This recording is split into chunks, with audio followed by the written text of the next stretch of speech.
grand reportage. Charlotte Hydrac. Le grand reportage du jour nous emmène au Sénégal. Et quand on pense à l'agriculture sénégalaise, on pense notamment à l'arachide. On s'en sert pour la cuisine sous forme de pâte ou d'huile de cuisson. On la mange grillée, on en donne aussi au bétail. L'arachide au Sénégal, c'est une graine qui pèse lourd, très lourd dans l'économie. Et pourtant, cet oléagineux connaît pas mal de difficultés depuis plusieurs années. Soit les ventes chutent, soit les prix grimpent après de mauvaises récoltes. Et malgré une réévaluation du prix d'achat de 10 francs cette année à 175 francs CFA, malgré l'ouverture du marché à des acheteurs étrangers, eh bien le secteur a du vague à l'âme. C'est un grand reportage de Frédéric Gara que l'on retrouve juste après.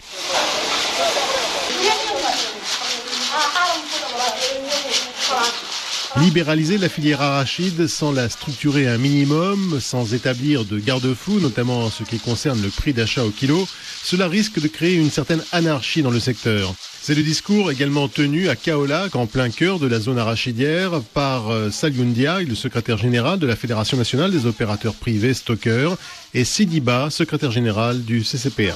Nous n'avons jamais atteint 1 million de tonnes. C'est comme qui disait qu'on a emblavé 1 million d'hectares et chaque hectare a produit 1 tonne. Ce qui est impossible, ce qui relève du passé. Les sols sont très fatigués. C'est à peine si on fait entre 600 et 700 kilos à l'hectare. Donc, la production annuelle du Sénégal n'a jamais dépassé, depuis ces 10 dernières années, les 700 000 tonnes. Vous savez que dans le cadre de la grande offensive pour la nourriture et l'abondance, les gens ont tendance à gonfler tout et à tromper l'opinion publique nationale et internationale, surtout par rapport aux estimations de production, que ce soit pour les céréales, que ce soit pour les oléagineuses, que cela n'a jamais eu lieu depuis bientôt 10 ans.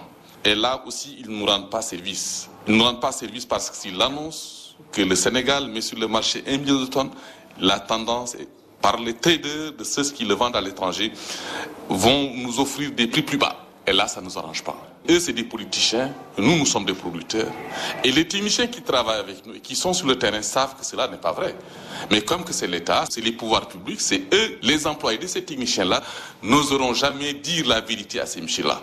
Mais nous sommes indépendants. Nous disons la réalité telle qu'elle est. La libéralisation n'est pas une mauvaise chose, mais cette libéralisation que nous venons d'assister actuellement, c'est une libéralisation sauvage. Parce qu'actuellement, l'opérateur qui, par exemple, achète des graines au niveau de Kaoun, le Bana peut venir là-bas, amener son camion et acheter à un prix inférieur. Si l'opérateur n'a pas la surface financière qu'il faut, le Bana peut se présenter et acheter en deçà des 175 francs fixés par le gouvernement. Si le paysan n'a pas envie de lui vendre... Non, vous savez, le paysan, il doit nourrir sa famille, il doit se soigner, il doit acheter les fournitures de ses enfants. Donc, s'il n'a que ses graines pour régler tous ces problèmes-là, l'opérateur n'est pas prêt pour acheter sa production. Le monsieur qui vient, qui se présente avec des fonds, mais s'il lui propose un prix, lui, s'il voit qu'il peut s'en sortir avec ce prix-là, il n'hésite pas à le bazarder. Hein. Le paysan, lui, quand il a des problèmes, il amène ses graines là-bas et il les vend. Tu ne peux pas le retenir. En attendant que la filière arachide soit un peu mieux structurée, les nouveaux acheteurs de coques d'arachide arrivent dans le Siné Saloum, dans le cœur du bassin arachidier. Au port de Kaolack, nous croisons 2 représentants d'une société américaine basée en Floride, West African Oils, une société spécialisée dans l'agroalimentaire qui serait prête à investir dans la filière pour la professionnaliser. Douglas Guerrero, représentant de West African Oils. Nous commençons tout juste ici au Sénégal. Oui, il y a un grand potentiel ici en matière agricole et particulièrement dans l'arachide. Il y a déjà un grand savoir-faire en matière de culture de l'arachide, dans les céréales et d'autres oléagineux. Et si l'on s'installe ici, nous voulons promouvoir la transformation du produit. Nous ne voulons pas simplement l'exporter. Nous sommes persuadés que pour aider le pays à se développer, on doit soutenir la filière en apportant la bonne technologie, les bons équipements pour les agriculteurs. C'est important d'être aux côtés des agriculteurs.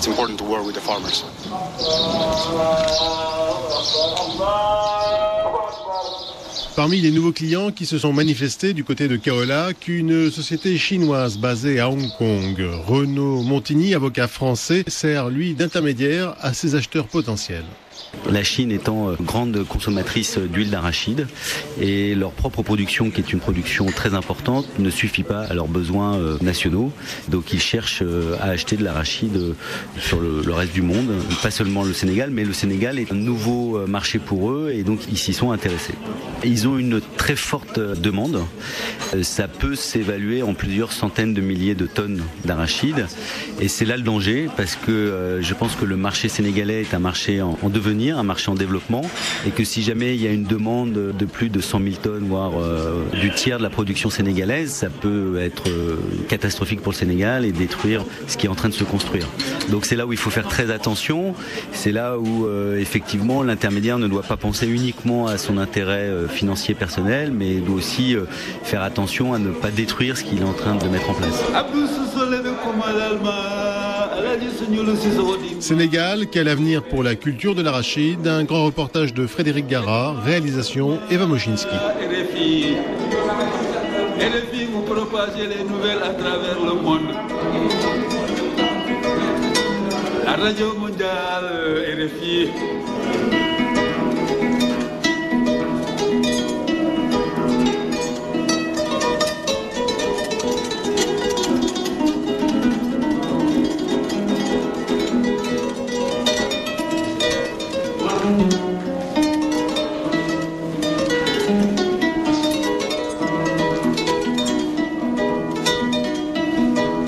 Frédéric Gara, bonjour. Bonjour Charlotte. Alors cette libéralisation du marché de l'arachide, est-ce que cela fonctionne? Écoutez, il est un peu tôt pour le dire. Disons que cette ouverture du marché de l'arachide à d'autres acheteurs que les huileries traditionnelles ou les huileries industrielles comme Suneor ou Novasen, cela a mis en exergue tout ou partie des dysfonctionnements du marché au Sénégal.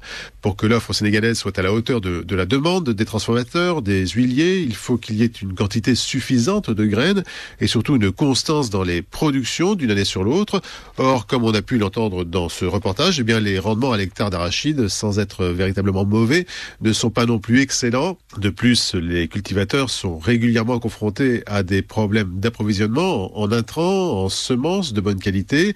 Les crédits de campagne qui sont nécessaires à acheter ces engrais, ces pesticides, ces semences, ces différents produits ne sont pas toujours là, ou alors le paysan qui est déjà tellement endetté sur la campagne précédente par ses crédits que pour cette nouvelle campagne, ces crédits ne lui sont pas accordés. Bref, les motifs de découragement ne manquent pas au Sénégal. Et c'est pour cela que le gouvernement tente de remotiver les troupes, entre guillemets, en multipliant les acheteurs. Oui, jusqu'ici le marché était captif ou relativement captif jusqu'à il y a peu.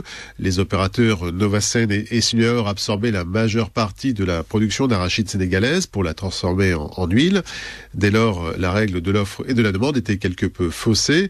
Donc en multipliant les acheteurs, en libéralisant, le gouvernement espère faire augmenter quelque peu les enchères. De plus, le prix d'achat du kilo d'arachide est depuis longtemps fixé à un prix plancher, prix qui est donc cette année de 175 francs CFA, ce qui fait 27 centimes d'euros. En deçà de ce prix, il est donc en théorie interdit de faire une offre d'achat.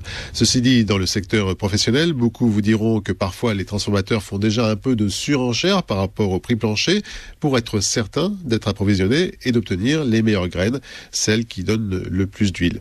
Et puis, comme nous l'ont expliqué les représentants de la Chambre de commerce de Kaolack, en l'occurrence, Kaolack qui est une sorte de capitale de l'arachide dans le Sine Saloum, on voit effectivement apparaître depuis peu de nouveaux acheteurs, des Chinois par exemple, qui achètent pour exporter ensuite vers la Gambie, et puis il y a des intermédiaires russes, français ou polonais pour d'autres marchés. Les quantités ne sont pas encore astronomiques, on parle de 5, 6, 8 000 tonnes d'arachide par mois, mais donc avec des niveaux de prix qui peuvent intéresser les producteurs puisqu'ils sont généralement revus à la hausse. Les changements ne se feront pas forcément sentir cette année sur le marché de l'arachide. Certains, comme les Américains que l'on entend dans ce reportage, prennent leur marque pour plus tard. Mais dans l'immédiat, pour les arachidiers sénégalais, le problème, cela va être de prouver qu'ils peuvent fournir avec régularité les quantités d'arachide demandées. Et pour cela, il va falloir sérieusement que tous les acteurs de la filière, l'État, les paysans, les intermédiaires, les transformateurs, se mettent autour de la table pour poser les nouvelles bases d'une structuration d'un secteur qui est pour le moment un petit peu brinque-ballant. Frédéric Gara, merci. Votre grand reportage Sénégal, quel avenir pour la culture de l'arachide, est à retrouver, à réécouter sur le site internet de RFI, www.rfi.fr.